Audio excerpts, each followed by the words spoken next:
He hasn't had Don around him this week, which I worry a little bit about.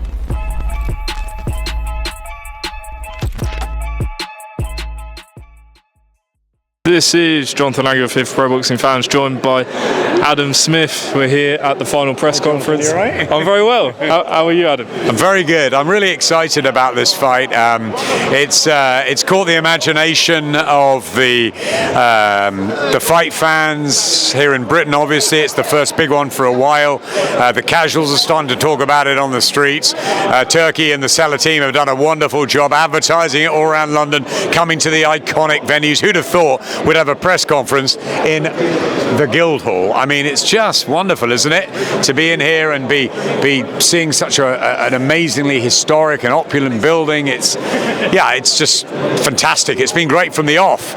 The old Bishopsgate on Monday. Had a really good catch up with AJ that evening as well, which was very special. Tuesday, like being on the carpet. I was right on the end of the carpet, away from you guys in that huddle, and I got quite a good spot actually, and ended up chatting to Ben Shalom for a while, and really good. And my friend Jake Meskel, who's sort of running the event behind the scenes here, sort of looking at how everything was working. That was really exciting. And then yesterday at Wembley, the highlight for me was seeing Prince Nassim Hamid, my old friend, and getting an almighty huge hug from him, because I haven't seen him since my cancer. So that was really nice. And Adam Hamid was really sweet to me, and obviously boxed beautifully in the ring. So that was very special, as well as seeing the Finchley boxing guys in the gym with AJ, in the ring rather, with AJ. That was great. And I just think it's been a great fight week. I'm liking the evenings. It's making it long days for all of us. We're up early in the morning again, doing more of the sort of same. But yeah, it's setting us up beautifully for Saturday night. And we've got Box Fest at Box Park. All the legends are going to be there. It's going to be a great afternoon for the fans on Wembley Way. It's going to be an amazing atmosphere, all building up to a stunning event with a phenomenal fight card. Liam Gallagher performing. I mean, I'd just pay to go and see him. I mean, Oasis are back. What a time to get Liam Gallagher. And you've got AJ and Dubois, which is going to be a firefight. It's got to ignite at some stage, whether it's early or a little bit later than people are saying. I love it, and I love seeing AJ back at Wembley. For me, obviously, memories and all of that with Froch and Groves and AJ and Klitschko and the Povetkin night. And I was behind Tyson Fury when they came out with the St. George's Cross Army and saw Dillian White come out. So I've been very fortunate to be around these sort of moments, and I'm just gonna lap it up on Saturday night and really enjoy it, just being part of it. And I'm going to try and get around the stadium a little bit, not sort of stay in one place, and try and sort of get into Club Wembley and get around it, maybe get down at ringside if I'm lucky, and just sort of suck it all up. I mean, you've got to enjoy these events, haven't you? Absolutely. Adam, I just wanted to touch on AJ, because I remember you told me that he reached out to you whilst you were going through his treatment. Is that sort of the mark of him as a man, making time for others and checking in on people? Absolutely. I've known AJ and Eddie for a long time. We worked very, very closely together. AJ was on the messages for me when he was in America training late at night, when I was really struggling really quite badly in hospital. At that time I was in an immense amount of pain. I lost a lot of weight, and he was brilliant. Tyson Fury as well. Eddie was one of the first through the hospital doors. He'll tell you what I look like.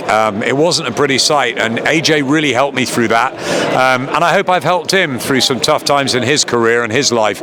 I'm not in the inner circle, I'm not in that inner team, but I'm close to Freddie and to Andy and to Naz and to all of his guys. I'm close to Ben Davison as well, so I'm really happy that he ended up with Ben. So yeah, and I did get a special bit of time with Josh on Monday night. Just after he talked to the press, he just took me to one side. We had a chat about the family and the kids and everything, and he's never changed. You can see that with the fans that he goes up to see on on any stage. He doesn't forget the ones that are behind the other side of the barriers, because he was there once upon a time. I honestly don't think he's changed. I think he loves fighting. I think, yes, he's had to deal with being famous. People might think he's become a different sort of person, but he's the Anthony I've always always known, and I'll always respect him, and I'm very grateful to what he's given me. And obviously I've got to stay impartial on Saturday night. May the best man win. I'm close to Don Charles. I think what Daniel's done is amazing. He's got Riz and Dave and great people behind him, and I think that Daniel's going to give it everything. I just feel that AJ will win the fight. That's what my boxing head's telling me, with his resume, with his experience, with his the way he deals with the biggest stages. And I think he just looks so relaxed this week, and I think he's been a sponge. I think he's been rejuvenated this year. It's the biggest test, obviously, of the Davison-Joshua partnership, but I think it's a test he'll come through. But it might be a test, and I think Dubois, if he doesn't freeze, which I don't think he will, the signs are good.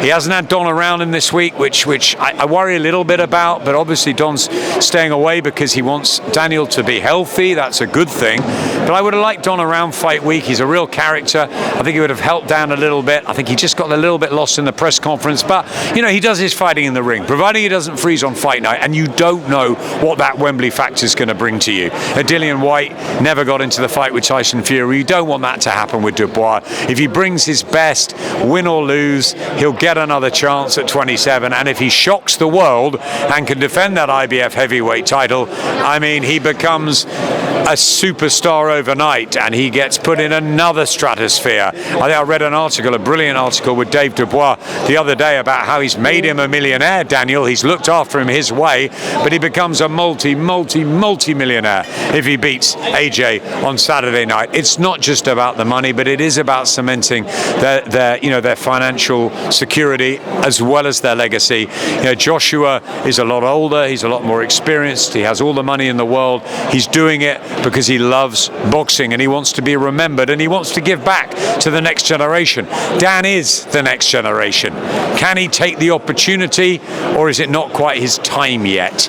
It could come down to a fire fest, a shootout, which we all hope it will be. And if he can rattle Joshua and he can walk through walls like he did against Hrgovic, don't write him off.